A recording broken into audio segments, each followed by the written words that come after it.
What's up guys, Nick here. Today I'm going to be talking about color grading, kind of the things I've learned over the past couple months of me color grading flat footage and just kind of B-roll sequences. This is probably like the third video I'm going to make about this topic, but whatever, let's get into it. Oh yeah, and by the way, if you hear a plane taking off in the background, it's not a plane. It's just my laptop.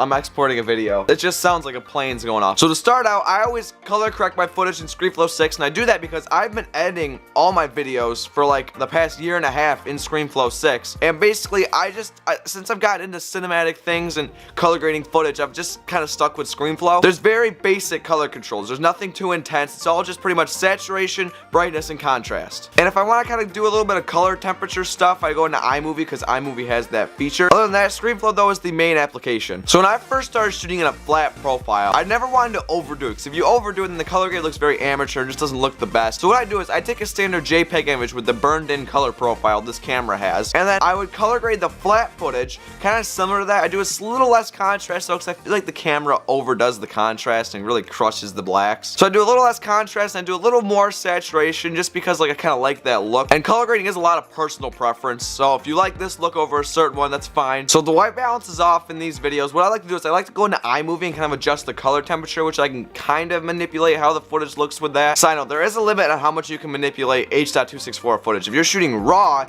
then that's different. You can do a whole bunch of crap with RAW footage. But white balance is one of the things I can make a whole video on. So basically, white balance is the color temperature of your footage. When your camera is adjusting the white balance, it's basically adjusting the temperature of the light. So this light I'm using now is a little more orange and warm because that's the look I'm going for. Light behind my head's like that too, but if I were to take off this gel, as you can see, it got really blue, and I have this set on custom white balance for this gel right here, the color this gel gives off. So obviously it's not going to adjust, but if I put my gel back on, you can see the footage goes back to normal and it looks pretty decent again. Another thing, when I'm color grading my B-roll sequences, I never like to highlight all of them and color grade it that way. I'll do one edit like with that, but then I'll go back through and kind of fine tweak all the clips to make sure that they look good. Because say one clip just needs a little bit less contrast, this other one needs a little bit more. When I'm watching through the second time, I can kind of pinpoint those clips and adjust them as I go. But I don't like to color grade all the clips separately. If you color grade them separately, it kind of disconnect the storyline. But color grading differently can show that you move location. So say at the bottom of the hill, it's nice and sunny and bright and beautiful, lots of good energy around, but as you get to the top of the hill, it's a lot more cloudy and a little more hazy and just doesn't look the best. You kind of give it that more dramatic feel with a little more contrast, a little bit cooler color temperature. And that kind of ties into the next topic, talking about how color grading kind of show the mood.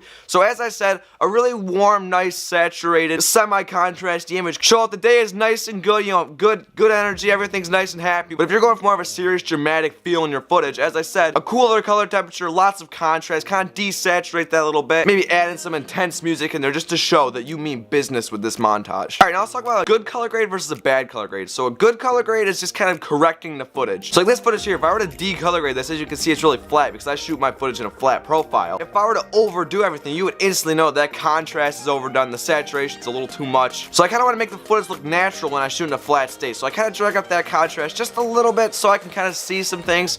I know to stop when I see that keyboard there start to lose detail. And the saturation, I kind of go on my cheeks and all the reds in the shot. If those get too intense, and the green in the monitor, if those get too intense, then I know to kind of draw back that saturation because I know it's a little too much. And kind of having those reference points in the shot can really give you a nice clean color grade, because then you know not to overdo everything. And even when I'm shooting B-roll, I kind of look for those reference points in the footage. So I look in the shadows. If I start to lose a lot of detail in the shadows, I know that's a little too much contrast. I kind of brighten up the image just a tad bit. If the greens of the trees are really intense, I need to drag down that saturation, because that doesn't look the best if your greens are freaking destroying the whole shot because you dragged up that saturation too high. So color grading is a lot of personal preference, but there are obviously some things that can apply to help give you a nice clean color grade. As I said, reference points, those are a huge part on getting the clean color grade. But that's it for me, guys. Thank you all for watching. Make sure to like and subscribe if you are new. I will see you guys next time. Peace out.